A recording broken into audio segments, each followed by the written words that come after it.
तर तुम्हालाही सकाळी उठल्या उठल्या काय आपल्या मुलाला हेल्दी खायला द्यायचं याचा प्रश्न पडत असेल तर काळजी करू नका. आजपासून प्रत्येक फ्रायडेला किंवा सॅटर्डेला व्हिडिओ टाकणार आहोत. त्याच्यामध्ये तुम्हाला हेल्दी ब्रेकफास्टचे ऑप्शन्स दाखवणार आहोत. तर आता रिदान पुढच्या महिन्यामध्ये 2 वर्षाचा होणार आहे. तर त्याला आम्ही आज काय हेल्दी बनवणार आहोत तर आपण बघूयात. रिदान, आज तू काय खाणार आहे? आज काय खाणार बाळ? तर आज आम्ही बनवणार आहे उत्तप्पा. तर आता आपण सांबारसाठी लागणारे साहित्य बघूया. त्यामध्ये तुम्हाला कांदा, टोमॅटो, दुधी भोपळा, कैरी. आता आंब्याचा सीझन चालू आहे त्याच्यामुळे तुम्ही कैरी घेऊ शकता. 1 मिरची. जर तुमचं छोटी मुलं तिखट खात नसतील तर तुम्ही मिरची स्किप करू शकता. डाळ ही आपल्याला स्वच्छ धुवून घ्यायची आहे. डाळ स्वच्छ धुवून घेतल्यानंतर कुकरमध्ये टाकायची आहे. सर्व साहित्य आपण कुकरला लावून घेऊया.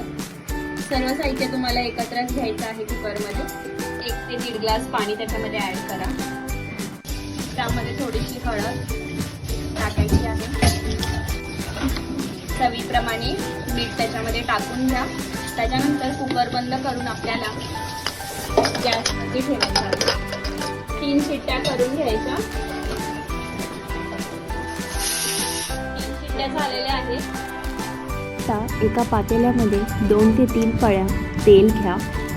तेल थोडंसं गरम होऊ द्या. गरम झाल्यानंतर आपल्याला त्यामध्ये मोहरी, कढीपत्ता व लसूण, हळद हे सर्व साहित्य टाकायचं आहे. फोडणी व्यवस्थित देऊन झाल्यानंतर त्याच्यामध्ये आपल्याला मगाशी आपण कुकरमध्ये बनवलेलं सांबार ॲड करायचं आहे व ते छान नीट शिजून द्यायचं आहे. गार्निशिंगसाठी तुम्ही त्यावरती कोथिंबीर टाकू शकता. आपण यम्मी, टेस्टी आणि हेल्दी अशी खोबऱ्याची व कैरीची चटणी करणार आहोत. त्यासाठी तुम्हाला कैरी, खोबरं, कढीपत्ता, अद्रक व लसूण हे सर्व साहित्य लागणार आहे. हे सर्व साहित्य मिक्सरच्या भांड्यामध्ये घ्यायचं व ते बारीक ग्राइंड करायचं. त्यामध्ये थोडंसं पाणी ऍड करूयात जेणेकरून मिश्रण छान तयार होईल.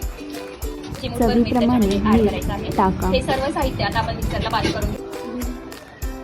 चटणी तयार झालेली आहे. या प्रकारे ती दिसेल.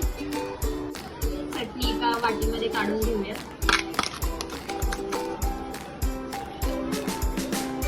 आता आपण पॅन मध्ये तेल टाकलेलं आहे. हे उत्तप्पाचे पीठ आहे. उत्तप्पाच्या पीठ मध्ये आम्ही ऑलरेडी मीठ ऍड केलेलं आहे. त्याच्यानंतर त्यासाठी आपण बारीक चिरलेला कांदा, टोमॅटो व कोथिंबीर घेतलेली आहे. तेल गरम होतंय. त्याच्यामध्ये आपण आता उत्तप्पाचं पीठ व्यवस्थित हलवून घ्यायचंय. उत्तप्पा तयार होईपर्यंत ह्याची टेस्ट छान कशी आहे. तर आता आपण रिदानसाठी क्यूट असे छोटे छोटे उत्तप्पे बनवणार आहोत. या प्रकारे टाकूया. अतिशय सुंदर जाळीदार असे उत्तप्पे होतात. टोमॅटो, कांदा व कोथिंबीर ऍड केलेली आहे. तुमची मुलं जर तिखट खात असतील तर त्याच्यामध्ये तुम्ही मिरची सुद्धा ऍड करू शकता. असा हा अतिशय हेल्दी असा उत्तप्पा तयार होतोय.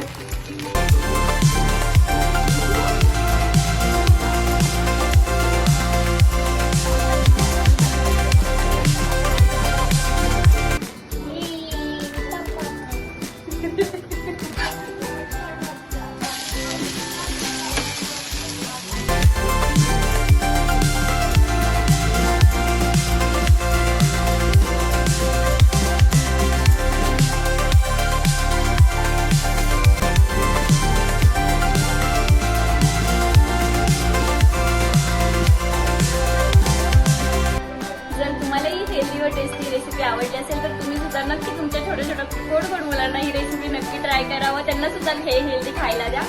जर रेसिपी आवडली असेल तर सेव्ह करा, शेअर करा व आमचं चॅनल सबस्क्राईब करायला विसरू नका. थँक्यू.